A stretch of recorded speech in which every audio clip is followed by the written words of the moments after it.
หน้า594ตั้งแต่สิกขามานาสามเณระสามเณรีนางปณะอกัปปิยตาเป็นต้นไป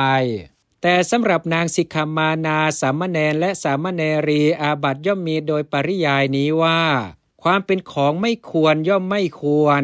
สหธรรมิกสามนั้นภิกษุไม่พึงให้แสดงอาบัติแต่พึงลงทันตกรรมแก่พวกเธอ2 บทว่าปัญจนังอธิกรเนนะจะมีความว่าก็แลอธิกรณ์ย่อมมีแก่สหธรรมิกทั้ง5เหมือนกันจริงอยู่วินิจฉัยโวหารเพื่อประโยชน์แก่บริขารมีบาทและจีวรเป็นต้นของสหธรรมิกทั้ง5นั่นแลเรียกว่าอธิกรณ์ส่วนวินิจฉัยโวหารของคฤหัสถ์ย่อมจัดเป็นอัตกรรมวงเล็บคือการว่าคดี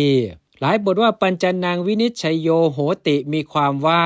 ขึ้นชื่อว่าวินิจฉัยของสหธรรมิกทั้ง5เหล่านั่นเองก็มีอยู่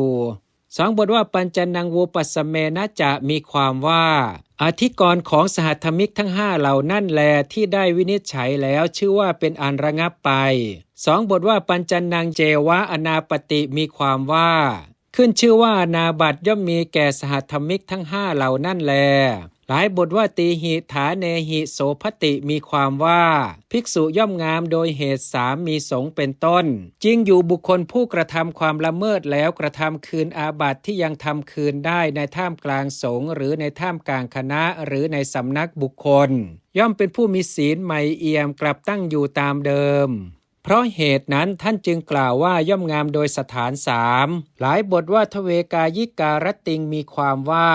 ภิกษุณีต้องอาบัติทางกายทวารเป็นแดนเกิด2อย่างในราตรีคือเมื่อสำเร็จการยืนนั่งและนอนในหัตถบาทของบุรุษในเวลามืดค่ำต้องปาจิตตีเมื่อสำเร็จการยืนเป็นอาทิละหัตถบาทต้องทุกกฎหลายบทว่าทเวกายิกาทิวามีความว่าภิกษุณีต้องอาบัติ2 กองในโอกาสที่กำบังในเวลากลางวันโดยอุบายนั้นแลหลายบทว่านิชชันตัสสะเอกาอาปติมีความว่าอาบัติกองเดียวนี้ย่อมมีแก่ภิกษุผู้เพ่งดูวงเล็บโดยบาลีว่าภิกษุทั้งหลายก็แลอันภิกษุผู้กำหนัดแล้วไม่พึงเพ่งดูองคชาตแห่งมาตุคามภิกษุใดพึงเพ่งดูภิกษุนั้นต้องทุกกฎ